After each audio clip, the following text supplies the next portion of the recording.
भगवद गीता कर्म संन्यास योग विस्तृत व्याख्या सहित इंडिया भांजटर्स। भूमिका अर्जुन ने अध्याय 4 में भगवान से कर्मयोग का ज्ञान सुना, पर उसके मन में अभी भी प्रश्न था, क्या मैं युद्ध जैसे कर्म का त्याग कर दूं या इसे योग समझकर करूं? अध्याय 5 में भगवान श्री कृष्ण स्पष्ट करते हैं कि सच्चा संन्यास कर्मों का त्याग नहीं, बल्कि उनके फल का त्याग है। जो कर्मयोगी सब कर्म परमात्मा को अर्पित कर करता है, वही सच्चा योगी और सन्यासी है। अर्जुन उवाच संन्यासं कर्मणां कृष्ण पुनर्योगं च शंससि यच्छ्रे इत्योरेकं तन्मे ब्रूहि सुनिश्चितम्। अर्थ, अर्जुन बोले, हे कृष्ण, आप कभी कर्म संन्यास की प्रशंसा करते हैं और कभी कर्मयोग कर्म करते हुए भक्ति। कृपया स्पष्ट बताइए कि इन दोनों में से कौन सा मार्ग निश्चित रूप से श्रेष्ठ है। व्याख्या, अर्जुन उलझन में है, युद्ध करें या छोड़ दें? भगवान कहते हैं कि कर्म छोड़ना ही संन्यास नहीं है। असली संन्यास है अहंकार और फल की आसक्ति छोड़ना। श्लोक 2 श्री भगवान उवाच संन्यास कर्मयोगश्च निःश्रेयः सकरावुभः तयोस्तु कर्म संन्यासात् कर्मयोग विशिष्यते।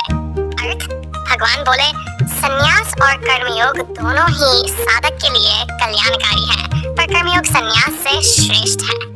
व्याख्या, जैसे कोई कहे मैं दुनिया छोड़कर जंगल में चला जाऊंगा, ना, ये बाहरी संन्यास है। पर कोई दूसरा व्यक्ति घर परिवार में रहते हुए भी सब कर्म भगवान को अर्पित करके बिना फल की चिंता के करता है, यही कर्मयोग है और ये श्रेष्ठ है। श्लोक 3 सनित्य सन्यासी यो न द्वेष्टि न कांक्षति निर्द्वंद्वो हि महाबाहो सुखम बंधात् प्रमुच्यते। अर्थ, जो न किसी से द्वेष करता है न किसी वस्तु की आकांक्षा करता है, वही सच्चा सन्यासी है।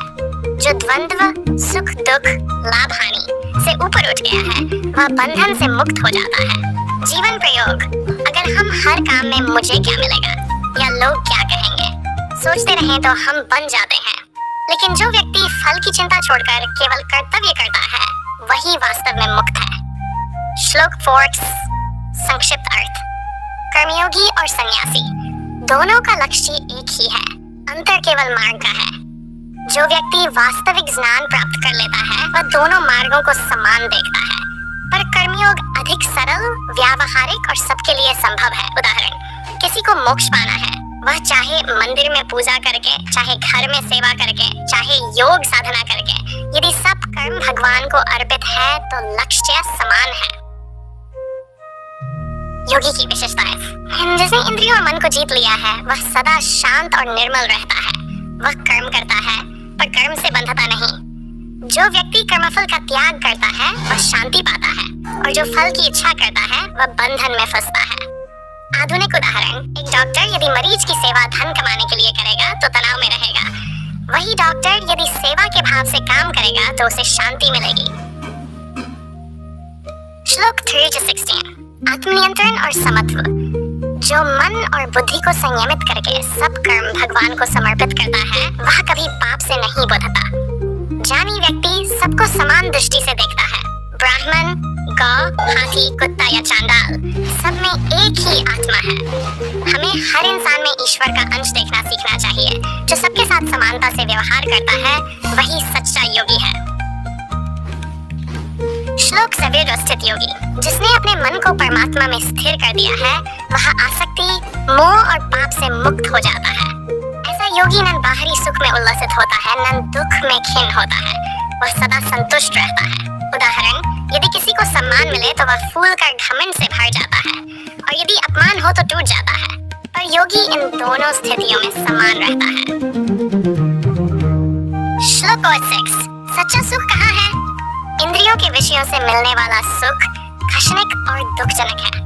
जो आत्मा के भीतर के आनंद को पाता है, वही सच्चा सुख है। जिसने क्रोध और इच्छाओं को जीत लिया है, वही मुक्त और शांत है। उदाहरण, मोबाइल, पैसा, शोहरत, ये सब क्षणिक सुख है, पर भगवान की भक्ति और आत्मानंद ये शाश्वत है। श्लोक 7-9 अध्याय का उपसंहार, जिसने इंद्रियों को वश में करके मन को परमात्मा में स्थिर किया है, वही योगी परम शांति पाता है। जो भगवान को सब यज्ञों, तपस्याओं और कर्मों का परम स्वामी मानता है, वह उन्हें जानकर शांति पाता है। अंतिम संदेश, कर्म को मत छोड़ो, फल की आसक्ति छोड़ो, सब कर्म भगवान को अर्पण करो, यही सच्चा योग और संन्यास है। जो ऐसा करता है वह जीवन मरण के बंधन से मुक्त होकर परम आनंद को प्राप्त करता है। संपूर्ण अध्याय का सारांश: संन्यास और कर्मयोग दोनों कल्याणकारी और कर्मयोग श्रेष्ठ। ड्यू, सच्चा संन्यास कर्म का नहीं कर्मफल का त्याग है। योगी सबको समान देखता है, द्वेष और आसक्ति छोड़ देता है।